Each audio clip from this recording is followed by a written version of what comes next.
एक दफा अल्लाह रब्बुल आलमीन फरिश्तों से कहा, हे फरिश्तों, तुम सभी आदम को सजदा करो। आदेशानुसार सभी फरिश्तों ने हजरत आदम अलैहिस्सलाम को सजदा किया, लेकिन इब्लीस ने नहीं किया। उसने अहंकार में भरकर अल्लाह के आदेश का उल्लंघन किया, क्योंकि उसके अंदर पहले से ही अविश्वास का बीज मौजूद था। तब अल्लाह रब्बुल आलमीन ने इब्लीस से कहा, ए इब्लीस, मैंने अपनी कुदरत से जिसे पैदा किया उसके प्रति सम्मान प्रकट करने का आदेश दिया, तूने उसे सजदा क्यों नहीं किया? क्या तूने खुद को बड़ा समझ लिया? जवाब में इब्लीस ने कहा, मैं आदम को किसी भी हालत में सजदा नहीं कर सकता। आपने मुझे आग से पैदा किया और आदम को मिट्टी से, जो नीच है। इब्लीस की यह बात सुनकर अल्लाह रब्बुल आलमीन ने कहा, ए इब्लीस, तू धिक्कारा गया और कयामत के दिन तक तू मेरे श्राप का भागी रहेगा। इसके बाद इब्लीस का चेहरा बिगड़ गया और उसमें शैतान की सूरत प्रकट हो गई। उसका चेहरा कुरूप और भयावह हो गया। उसकी बहिश्ती पोशाक और सिर से बादशाहत का ताज पल भर में उतर गया। अल्लाह ने इब्लीस से कहा, ए इब्लीस, तू हमेशा के लिए मेरी रहमत से दूर हो गया। जन्नत तेरे लिए हराम कर दी गई। अभी इसी वक्त जन्नत से निकल जा। इब्लीस ने कहा, हे पालनहार, मैंने लाखों सालों तक तेरी इबादत की,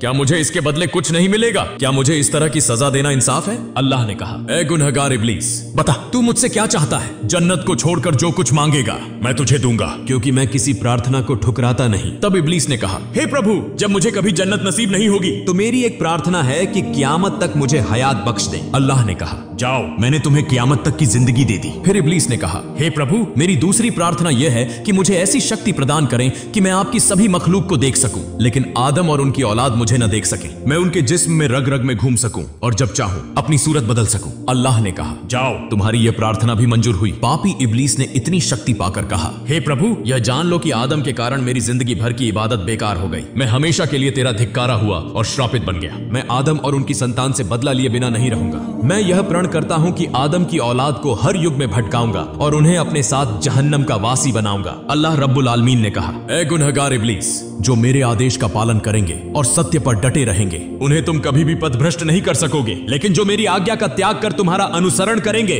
और नफ्स ए अम्मारा की गुलामी करेंगे, मैं उन्हें तुम्हारे साथ जहन्नम में डालूंगा और मैं जहन्नम को भर दूंगा। इसके बाद अल्लाह के आदेश पर जन्नत के फरिश्तों ने इब्लीस को गिरफ्तार किया और उसे जन्नत से निकालकर दुनिया के सबसे गहरे समुद्र के तल में फेंक दिया। तभी से समुद्र इब्लीस की गतिविधियों का केंद्र बन गया। दूसरी ओर अल्लाह रब्बुल आलमीन ने फरिश्तों को आदेश दिया, आदम के लिए सबसे उत्तम जन्नतुल फिरदौस में रहने का प्रबंध करो। फरिश्तों ने हजरत आदम अलैहिस्सलाम के लिए सुख और शांति के तमाम प्रबंध किए, जिससे उनके जीवन में कोई कष्ट या परेशानी बाकी नहीं रही। हजरत आदम अलैहिस्सलाम असीम सुख, आराम और शांति में जन्नतुल फिरदौस में रहने लगे। लेकिन यह सार्वभौमिक सत्य है कि चाहे इंसान कितनी भी सुख शांति में हो, साथी के बिना लंबे समय तक अकेला जीवन जीना मुश्किल हो जाता है। यही स्थिति हजरत आदम अलैहिस्सलाम के साथ भी हुई। हालांकि वह जन्नत के अद्वितीय सुख में थे, फिर भी उनके दिल में एक अजीब सी बेचैनी बनी रहती थी। यह स्थिति अल्लाह रब्बुल आलमीन से छिपी नहीं रही। अल्लाह ने फरिश्तों से कहा, मैं आदम के लिए एक संगिनी बनाना चाहता हूं ताकि वह पूर्ण सुख और शांति का अनुभव कर सके। एक दिन अल्लाह रब्बुल आलमीन ने हजरत आदम अलैहिस्सलाम को गहरी नींद में डाल दिया। जब वह गहरी नींद में थे, अल्लाह ने फरिश्तों को आदेश दिया, आदम के बाईं ओर से एक पसली निकालो। फरिश्तों ने अल्लाह के आदेशानुसार आदम की बाईं ओर से एक पसली निकाल ली और उसे अल्लाह के सामने प्रस्तुत किया। अल्लाह रब्बुल आलमीन ने उस पसली से एक अत्यंत सुंदर स्त्री का सृजन किया और उसे जन्नत के उत्तम वस्त्रों से सजाया।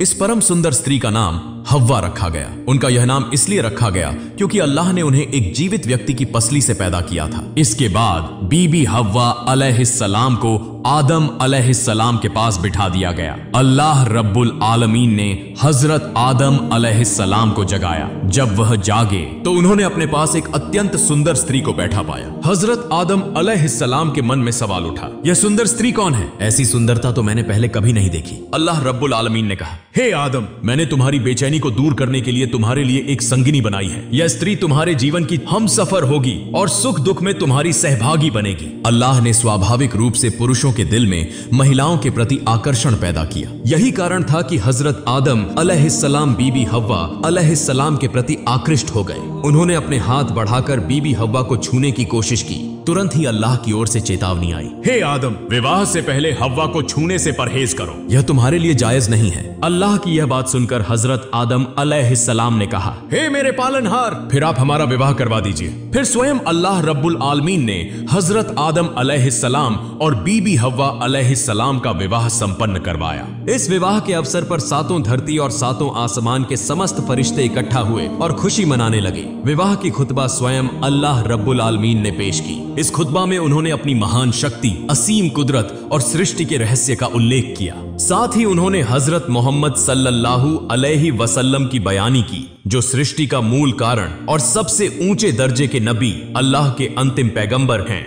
हजरत आदम और बीबी हव्वा अलैहिस्सलाम का विवाह संपन्न होते ही आदम अलैहिस्सलाम बीबी हव्वा अलैहिस्सलाम के प्रति अत्यंत आकर्षित हो गए। उन्होंने फिर से बीबी हव्वा अलैहिस्सलाम को छूने की कोशिश की। तभी अल्लाह रब्बुल आलमीन की ओर से आवाज आई, हे आदम, पहले तुम महर अदा करो। महर अदा करने से पहले वह तुम्हारे लिए जायज और हलाल नहीं होंगी। यह सुनकर आदम अलैहिस्सलाम ने कहा, हे मेरे पालनहार, इस पूरे विश्व के हर चीज के मालिक तो आप हैं। सब कुछ आपकी मिल्कियत में है, मेरे पास कोई संपत्ति नहीं है, मैं उनका महर कैसे अदा करूंगा? अल्लाह रब्बुल आलमीन ने फरमाया, हे आदम, तुम मेरे हबीब सल्लल्लाहु अलैहि वसल्लम के प्रति 10 बार दुरूद शरीफ पढ़ो और उनके ऊपर इनायत करो, यह तुम्हारे लिए महर की अदायगी हो जाएगी। अल्लाह रब्बुल आलमीन की इस बात को सुनकर आदम अलैहिस्सलाम के दिल में यह सवाल पैदा हुआ कि जिस शख्स के लिए मुझे दुरूद शरीफ पढ़ने का हुक्म दिया गया है, वह कौन है? क्या वह मेरे वंशजों में से होंगे या किसी और कौम से संबंधित होंगे? यह सोच उनके दिल में गहराई तक बैठ गई और उनके दिल में उस महान शख्स को देखने की तीव्र इच्छा पैदा हुई। उन्होंने अल्लाह रब्बुल आलमीन से प्रार्थना की, हे अल्लाह, मैं आपके उस महान बंदे को देखना चाहता हूँ जिसके लिए आपने मुझे दुरूद शरीफ पढ़ने का हुक्म दिया है। अल्लाह रब्बुल आलमीन ने जवाब दिया, हे आदम, तुम अपनी अंगुली के नाखून पर नजर डालो, उसमें तुम मेरे हबीब मोहम्मद सल्लल्लाहु अलैहि वसल्लम का चेहरा देखोगे। यह सुनकर आदम अलैहिस्सलाम ने अपनी अंगुली के नाखून पर नजर डाली और उसमें हजरत मोहम्मद सल्लल्लाहु अलैहि वसल्लम का पवित्र चेहरा देख लिया। उन्हें देखते ही आदम अलैहिस्सलाम के दिल में उनके प्रति अपार मोहब्बत और प्रेम जाग उठा। उन्होंने तुरंत उनके लिए 10 बार दुरूद शरीफ पढ़ा। तब अल्लाह रब्बुल आलमीन ने फरमाया, हे आदम, जिस सच्चे इरादे और श्रद्धा से तुमने मेरे हबीब के लिए दुरूद शरीफ पढ़ा, उसके बदले में मैंने तुम्हारे लिए बीबी हव्वा अलैहिस्सलाम को हलाल कर दिया और तुम्हारी प्रतिष्ठा और महानता को कई गुना बढ़ा दिया। जाओ, तुम और तुम्हारी पत्नी जन्नत में रहो और जो चाहो खाओ। मैंने जन्नत की हर चीज तुम्हारे लिए हलाल कर दी है। इसके बाद अल्लाह रब्बुल आलमीन ने जन्नत के एक पेड़ की ओर इशारा करते हुए कहा, हे आदम, तुम और तुम्हारी पत्नी जन्नत में रहो और अपनी मर्जी से जो चाहो खाओ, लेकिन इस विशेष वृक्ष के पास मत जाना। यदि तुम इस पेड़ के पास गए तो तुम अत्याचारियों में से हो जाओगे। हजरत आदम अलैहिस्सलाम ने उत्तर दिया, हे मेरे पालनहार, हम पूरी तरह से आपकी आज्ञा का पालन करेंगे। आपकी असीम कृपा से हमें जन्नत के अनगिनत उपहार मिले हैं और यहाँ हमें इतनी सुख शांति नसीब हुई है। उस एक पेड़ का फल न खाकर हमें क्या हानि होगी और हम क्यों आपकी आज्ञा का उल्लंघन करेंगे? इसमें हमारा क्या लाभ हो सकता है? अल्लाह ताला ने फरमाया, हे आदम, यदि तुम उस वृक्ष का फल न खाओ तो तुम्हें कोई नुकसान नहीं होगा, लेकिन अगर तुम उसका फल खा लेते हो तो तुम ऐसे नुकसान का सामना करोगे जिसे किसी भी चीज से पूरा नहीं किया जा सकेगा। अल्लाह ताला के आदेश का पालन करते हुए हजरत आदम अलैहिस्सलाम और बीबी हव्वा अलैहिस्सलाम जन्नत में सुख शांति से रहने लगे। लेकिन उनका यह सुखमय जीवन देखकर इब्लीस जल भुनकर राख हो गया। उसके दिल में हमेशा आदम अलैहिस्सलाम के प्रति ईर्ष्या रहती थी। इसी कारण उसने उनकी हानि पहुंचाने की कसम खा रखी थी। इब्लीस हमेशा इस योजना में लगा रहता कि कैसे वह जल्दी से जल्दी उन्हें जन्नत से बाहर निकलवा सके। हालांकि इब्लीस को जन्नत से निकाल दिया गया था, फिर भी वह 7वें आसमान तक स्वतंत्र रूप से घूम सकता था। इसी स्वतंत्रता का लाभ उठाते हुए वह 7वें आसमान को पार करके जन्नत के दरवाजे तक पहुंच जाता और बार बार वहां आ जा रहा था। इब्लीस को जन्नत के अंदर प्रवेश करने की अनुमति नहीं थी, इसलिए उसने यह सोच रखा था कि यदि वह बाहर से ही हजरत आदम अलैहिस्सलाम और बीबी हव्वा अलैहिस्सलाम को देख सके तो उन्हें झूठे प्रलोभन देकर बहकाना मुश्किल नहीं होगा। इसी उम्मीद में इब्लीस जन्नत के दरवाजे पर बैठ गया और कई दिनों तक वहीं डटा रहा। कई दिनों के बाद जन्नत के दरवाजे के पास उसने एक मोर को देखा। मोर ने इब्लिस से पूछा, हे जनाब, तुम कौन हो और यहाँ क्यों हो? इब्लिस ने जवाब दिया, मैं अल्लाह का एक फरिश्ता हूँ और सिर्फ अल्लाह की इबादत करना ही मेरा काम है। मैंने सुना है कि अल्लाह रब्बुल आलमीन ने अपने नेक बंदों के लिए जन्नत नामक यह खूबसूरत स्थान बनाया है। इसका सौंदर्य और नेमतें इतनी अद्भुत हैं कि बिना देखे उनकी कल्पना भी नहीं की जा सकती। मैं लंबे समय से जन्नत के अंदर की झलक देखने के लिए यहाँ बैठा हूँ। क्या तुम मेरी यह ख्वाहिश पूरी कर सकते हो? मोर ने उत्तर दिया, नहीं जनाब, मेरे लिए यह संभव नहीं है। बाहर से किसी को जन्नत के अंदर प्रवेश कराना पूरी तरह से मना है। मेरे पास ऐसी कोई शक्ति नहीं है कि मैं तुम्हें अंदर ले जा सकूं। इब्लीस ने बहुत विनती की और कहा, हे दयालु जन्नत स्वर्गवासी, मुझे बस एक बार जन्नत के अंदर ले चलो। मोर ने उसकी बात मानने से इनकार कर दिया। तब इब्लीस ने चालाकी से अपनी योजना को अमल में लाने की कोशिश की। उसने मोर से कहा, मोर, अगर तुम मेरी यह ख्वाहिश पूरी कर दोगे तो मैं तुम्हें 3 ऐसी दुआएं सिखाऊंगा जिनसे तुम 3 अनमोल चीजें हासिल कर सकोगे। पहली, तुम कभी बूढ़े नहीं होगे। दूसरी, तुम अमर हो जाओगे और तुम्हारी कभी मृत्यु नहीं होगी। और तीसरी, तुम हमेशा के लिए जन्नत में रह सकोगे और तुम्हें कभी यहां से निकाला नहीं जाएगा। मोर इब्लीस द्वारा बताए गए 3 अनमोल वरदानों के लालच में आ गया, लेकिन फिर भी अकेले इब्लीस को जन्नत के अंदर प्रवेश कराने का साहस नहीं जुटा सका। उसने कहा, देखो मित्र, मैं तुम्हें जन्नत में प्रवेश कराना चाहता हूं, लेकिन मेरे पास यह शक्ति नहीं है, परंतु मेरा एक साथी है जो शायद तुम्हारी यह इच्छा पूरी कर सकता है। तुम यहीं प्रतीक्षा करो, मैं उससे बात करता हूं और देखता हूं कि वह इसके लिए तैयार होता है या नहीं। इसके बाद मोर सर्प के पास पहुंचा और कहा, मित्र, जन्नत के दरवाजे पर एक फरिश्ता बैठा है जिसे केवल एक बार जन्नत के अंदर झांकने की बहुत तीव्र इच्छा है। उसने मुझसे बहुत विनती की, यदि तुम दया करके उसकी यह इच्छा पूरी करने में मदद कर दो तो वह हमें 3 ऐसी दुआएं सिखाएगा जिनसे हम 3 अमूल्य और दुर्लभ चीजें प्राप्त कर सकते हैं। मोर ने इब्लीस के वादे और उन 3 चीजों के बारे में सर्प को विस्तार से बताया। यह सुनकर सर्प भी लालच में आ गया और उसने जन्नत के दरवाजे पर जाकर इब्लीस से कहा, हे मित्र, तुम जन्नत में प्रवेश करना चाहते हो और इसके बदले हमें 3 अमूल्य दुआएं सिखाओगे। यदि यह सच है तो पहले वह दुआएं सिखाओ, फिर मैं तुम्हें जन्नत के अंदर ले जाने की व्यवस्था करूंगा। इब्लीस ने कहा, मैं कसम खाकर कहता हूं, यदि तुम मुझे जन्नत के अंदर ले जाओगे तो मैं तुम्हें वह तीनों दुआएं सिखा दूंगा। मैं तुम्हें धोखा नहीं दूंगा। पहले मुझे जन्नत के अद्भुत सौंदर्य को देखने दो, उसके बाद मैं तुम्हें वह दुआएं सिखाऊंगा। मुझ पर संदेह मत करो, सर्प ने उत्तर दिया। बाहर से किसी को जन्नत के अंदर ले जाने की अनुमति नहीं है, लेकिन यदि तुम्हें वास्तव में जन्नत देखने की तीव्र इच्छा है तो यह काम गुप्त रूप से और सावधानी से करना होगा। यदि यह बात खुल गई तो मेरी खैर नहीं, मुझे कठोर सजा मिलेगी। इसलिए एक काम करो, मैं अपना मुंह खोलता हूं, तुम मेरे मुंह के अंदर प्रवेश कर जाओ और वहीं छुपकर बैठ जाओ। सर्प ने मुंह खोला और इब्लीस उसके मुंह के अंदर छुपकर बैठ गया। इसके बाद मोर और सर्प ने मिलकर इब्लीस को जन्नत के अंदर गंधम वृक्ष के पास पहुंचा दिया। जन्नत में पहुंचने के बाद इब्लीस सर्प के मुंह से बाहर निकला और फरिश्ते का रूप धारण कर लिया। वह बड़ी करुणा के साथ रोने लगा। मोर और सर्प अपने कार्य को पूरा कर वहां से दूर चले गए, लेकिन उनके मन में डर था कि यदि उनका यह कार्य किसी को पता चल गया तो उन्हें कठोर दंड मिलेगा। इब्लीस की करुणा भरी आवाज सुनकर जन्नत की सभी हूरें और यहाँ तक कि बीबी हव्वा अलैहिस्सलाम भी वहां पहुंच गई। उन्होंने इब्लीस से पूछा, हे अल्लाह के बंदे, तुम क्यों रो रहे हो? इब्लीस ने उत्तर दिया, मैं तुम दोनों के भविष्य के बारे में सोचकर रो रहा हूँ। अल्लाह ताला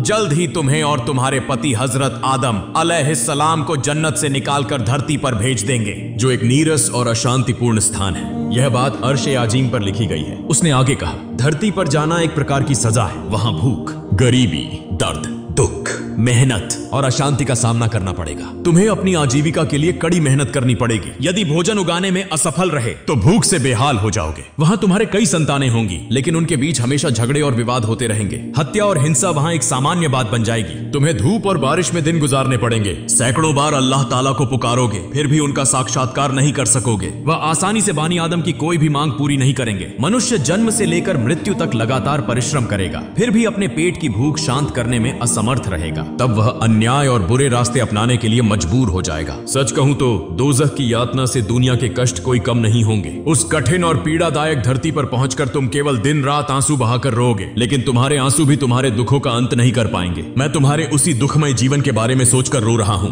बीबी हव्वा अलैहिस्सलाम ने तब शैतान से पूछा, तुम जो कह रहे हो वह सच है? इसका प्रमाण क्या है? शैतान ने जवाब दिया, मैं अल्लाह ताला के नाम की कसम खाकर कहता हूं, मैंने एक भी झूठ नहीं बोला। यदि मैंने झूठ बोला हो तो अल्लाह ताला और फरिश्तों की लानत मुझ पर हो। बीबी हव्वा अलैहिस्सलाम का स्त्रियोचित मन शैतान की बातों से प्रभावित हो गया। उन्होंने फिर पूछा, हमें उस पृथ्वी के निर्वासन से मुक्ति पाने का उपाय बताओ। शैतान ने कहा, इसका एक उपाय है, लेकिन मैं नहीं जानता कि तुम उसे अपनाओगी या नहीं। बीबी हव्वा अलैहिस्सलाम ने कहा, बताओ, हम निश्चित रूप से उसे अपनाएंगे। तब शैतान ने गंधम वृक्ष की ओर इशारा करते हुए कहा, वह जो वृक्ष देख रही हो उसका 1 या 2 फल खा लो। यदि तुम ऐसा कर सको तो तुम जन्नत में हमेशा के लिए रह सकोगी। फिर तुम्हें कभी पृथ्वी पर नहीं जाना पड़ेगा। जन्नत की सभी सुख सुविधाएं हमेशा के लिए तुम्हारे लिए अनिवार्य हो जाएंगी। बीबी हव्वा अलैहिस्सलाम ने कहा, लेकिन अल्लाह ताला ने हमें उस वृक्ष के फल खाने से मना किया है, तो यह कैसे संभव है? शैतान ने जवाब दिया, अल्लाह ताला रहमत का सागर है, वह अपराधों को माफ कर देते हैं, इसलिए उनका एक नाम गफूर है। उन्होंने वादा किया है कि वह अपने इस नाम की महिमा को बनाए रखेंगे, अतः तुम्हें इस बारे में चिंता करने की जरूरत नहीं है। मेरा मानना है कि यदि तुम उस फल को खाने के बाद अल्लाह ताला से माफी मांगोगी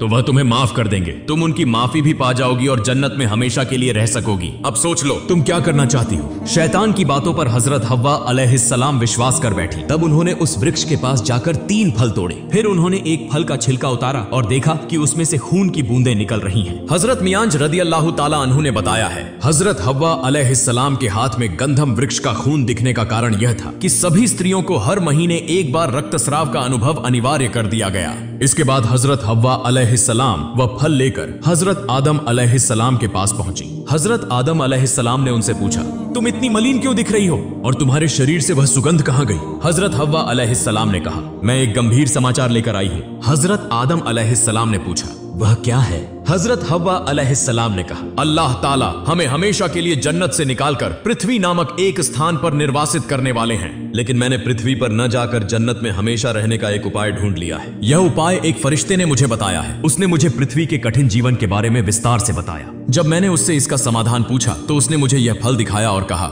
यदि तुम इसे खा सको तो हमेशा के लिए जन्नत में रह सकोगी। हजरत आदम अलैहिस्सलाम ने हजरत हव्वा अलैहिस्सलाम की बात सुनकर कहा, क्या यह वही निषिद्ध वृक्ष का फल है जिसे खाने से अल्लाह ताला ने हमें बार बार मना किया था? हजरत हव्वा अलैहिस्सलाम ने कहा, जी हाँ, यह वही वृक्ष का फल है। तब हजरत आदम अलैहिस्सलाम ने उत्तर दिया, मैं कभी भी अल्लाह रब्बुल आलमीन के आदेश की अवहेलना करके इस फल को नहीं खा सकता। तुम इस विषय पर मुझसे दोबारा बात मत करना, यहाँ से चली जाओ। इसके बाद हजरत आदम अलैहिस्सलाम ने अल्लाह ताला के आदेश की अवहेलना से डरते हुए अपने सिंहासन को वहां से दूर जाने का निर्देश दिया। सिंहासन हजारों मील का फासला तय करके कहीं दूर चला गया, लेकिन बीबी हव्वा अलैहिस्सलाम उनके पीछे पीछे वहां पहुंच गई। फिर हजरत आदम अलैहिस्सलाम ने कहा, हे बीबी हव्वा, अल्लाह ताला के आदेश से डरो। अगर हमने इसका उल्लंघन किया तो हमें हमेशा के लिए नाफरमान करार दिया जाएगा और उसकी सजा भुगतनी पड़ेगी। बीबी हव्वा अलैहिस्सलाम ने उत्तर दिया, तुम सच्चाई को क्यों नहीं समझ पा रहे हो? अल्लाह ताला के फरिश्ते कभी झूठ नहीं बोलते। उन्होंने मुझे कसम खाकर बताया है, इसलिए यह बात झूठ नहीं हो सकती। तुम मेरी बात पर विश्वास करो और इस फल को खा लो।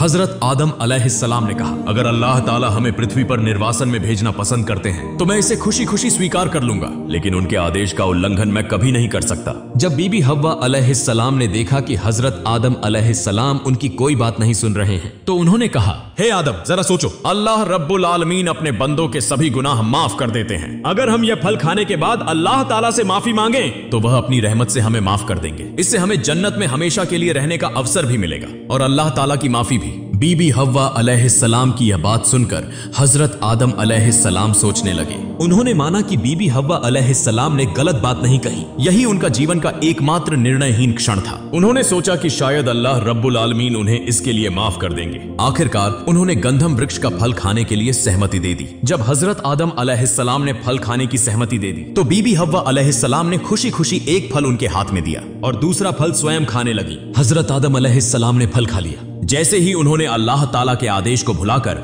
शैतान के बहकावे में आकर फल खा लिया, उनके सिर से जन्नत का ताज गिर गया। हजरत आदम अलैहिस्सलाम ने देखा कि उनका शरीर निर्वस्त्र हो गया है। वह आश्चर्य से बीबी हव्वा अलैहिस्सलाम की ओर देखने लगे और देखा कि उनका शरीर भी निर्वस्त्र हो गया है। इसके बाद दोनों ने अपने हाथों से अपने शर्मगाहों को ढकने का प्रयास किया। तभी अल्लाह रब्बुल आलमीन की ओर से आवाज आई, हे आदम और बीबी हव्वा, क्या मैंने तुम्हें गंधम वृक्ष के पास जाने से मना नहीं किया था? क्या मैंने तुम्हें यह चेतावनी नहीं दी थी कि शैतान तुम्हारा खुला दुश्मन है? तुमने मेरे आदेश की अवहेलना की और शैतान के प्रलोभन में आकर फल खा लिया। अब तुम पवित्र जन्नत में रहने के योग्य नहीं रहे। तुमने जन्नत में बसने की योग्यता खो दी। गंधम फल खाने के बाद जब हजरत आदम अलैहिस्सलाम और बीबी हव्वा अलैहिस्सलाम ने अपने वस्त्र खो दिए और निर्वस्त्र हो गए तो उन्होंने अपने शर्मगाहों को ढकने के लिए अन्य वस्त्र खोजने की कोशिश की, लेकिन जब उन्हें कुछ नहीं मिला तो उन्होंने पेड़ों की पत्तियों से अपने अंगों को ढकने का प्रयास किया। वे एक एक कर विभिन्न पेड़ों के पास गए और उनसे पत्तियां मांगी, लेकिन कोई भी पेड़ उन्हें पत्तियां देने के लिए तैयार नहीं हुआ। अंततः उन्होंने अंजीर और चंदन के वृक्षों से पत्तियां मांगी। इन पेड़ों ने उनकी इस संकट की घड़ी में मदद की।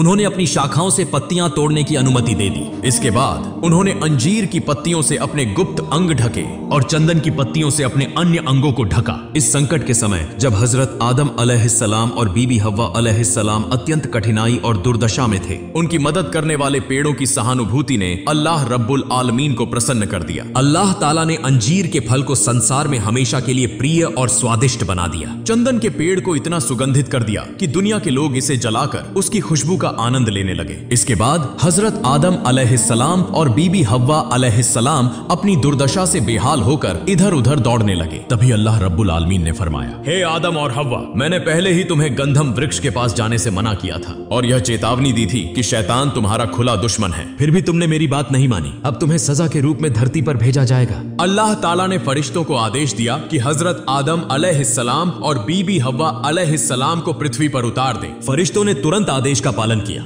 हजरत आदम अलैहिस्सलाम को श्रीलंका में उतारा गया और बीबी हव्वा अलैहिस्सलाम को जेद्दा नामक शहर में। गंधम फल खाने में शैतान की सहायता करने के लिए चींटी और सांप ने भी भूमिका निभाई थी। इसलिए अल्लाह ताला ने चींटी से कहा, तुम्हारा अपराध गंभीर तो नहीं है, लेकिन तुम पूरी तरह निर्दोष भी नहीं हो। तुम जानते थे कि मेरी अनुमति के बिना कोई भी जन्नत में प्रवेश नहीं कर सकता, फिर भी तुमने एक अजनबी को प्रवेश करने में मदद की, इसलिए तुम्हें सजा मिलेगी। पहला, अब तुम्हारा स्थान जन्नत में नहीं रहेगा। दूसरा, तुम्हारा अनुपम सौंदर्य नष्ट कर दिया जाएगा। तीसरा, तुम्हारे पैरों की सुंदरता को नष्ट करके उन्हें कुरूप बना दिया जाएगा। इसके बाद फरिश्तों ने अल्लाह ताला के आदेश पर चींटी को जन्नत से निकालकर पृथ्वी पर उतार दिया। फिर अल्लाह ताला ने सांप को संबोधित किया, हे सांप, मैंने तुम्हें अपनी सृष्टि में सबसे सुंदर बनाया था और जन्नत में रखा था, लेकिन तुमने मेरी आज्ञा का उल्लंघन किया। तुमने एक अजनबी को जन्नत में प्रवेश करने में मदद की। अब तुम्हें सजा मिलेगी। पहला, तुम्हें जन्नत से निकाल दिया जाएगा। दूसरा, तुम्हारी सुंदरता नष्ट कर दी जाएगी और तुम्हें कुरूप बना दिया जाएगा। तीसरा, तुम्हारे पैर मिटा दिए जाएंगे और तुम बिना पैरों के रेंग कर चलोगे। चौथा, तुम्हारे मुंह की खुशबू को बदलकर उसमें जहरीला विष भर दिया जाएगा। अब इंसान तुम्हें देखकर तुम्हें मारने की कोशिश करेगा।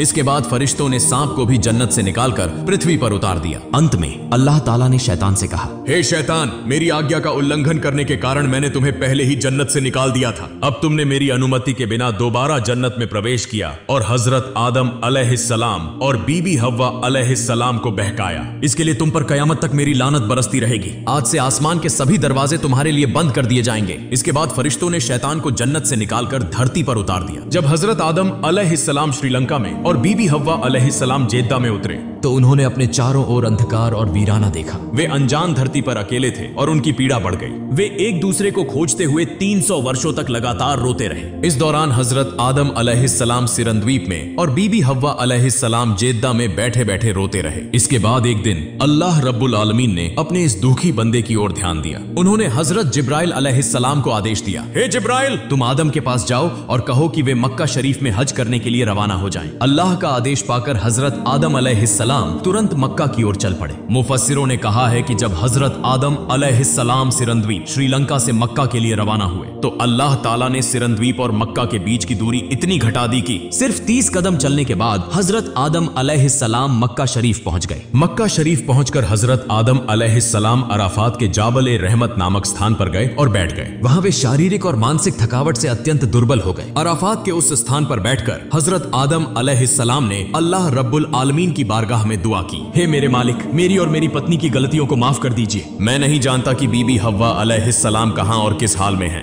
शायद उन्हें भी यह नहीं पता कि मैं कहां हूं और किस हाल में हूं। हे मालिक, हम दोनों पर दया कीजिए, हमारी गलतियों को माफ कर दीजिए और हमें फिर से मिला दीजिए। हजरत आदम अलैहिस्सलाम की इस दुआ का कुछ असर हुआ। उन्होंने आसमान की ओर देखा और अल्लाह ताला की कृपा से उनके इंसानी नेत्रों का पर्दा हट गया। अब हजरत आदम अलैहिस्सलाम ने अल्लाह रब्बुल आलमीन के अर्शे ए मुअल्ला का अद्भुत दृश्य देखा। उन्होंने देखा कि अर्श पर लिखा हुआ था, ला इलाहा इल्लल्लाह मुहम्मदुर रसूलुल्लाह। इस कलमा को देखकर उन्हें वह पुरानी यादें ताजा हो गईं जब अल्लाह ताला ने उन्हें पैदा किया था। पैदा होने के बाद उन्होंने अर्श पर यही कलमा लिखा हुआ देखा था। इसके बाद हजरत आदम अलैहिस्सलाम ने अल्लाह रब्बुल आलमीन की बारगाह में हाथ उठाए और इस कलमा के वसीले से दुआ की, हे मेरे महान पालनहार, अपने प्यारे हबीब मोहम्मद सल्लल्लाहु अलैहि वसल्लम की बरकत से हमारे गुनाहों को माफ कर दीजिए। जब हजरत आदम अलैहिस्सलाम ने रसूल अकरम सल्लल्लाहु अलैहि वसल्लम के वसीले से दुआ की तो अल्लाह रब्बुल आलमीन की रहमत का सागर उमड़ पड़ा। अल्लाह ताला ने उनकी दुआ कबूल कर ली। उनके और बीबी हव्वा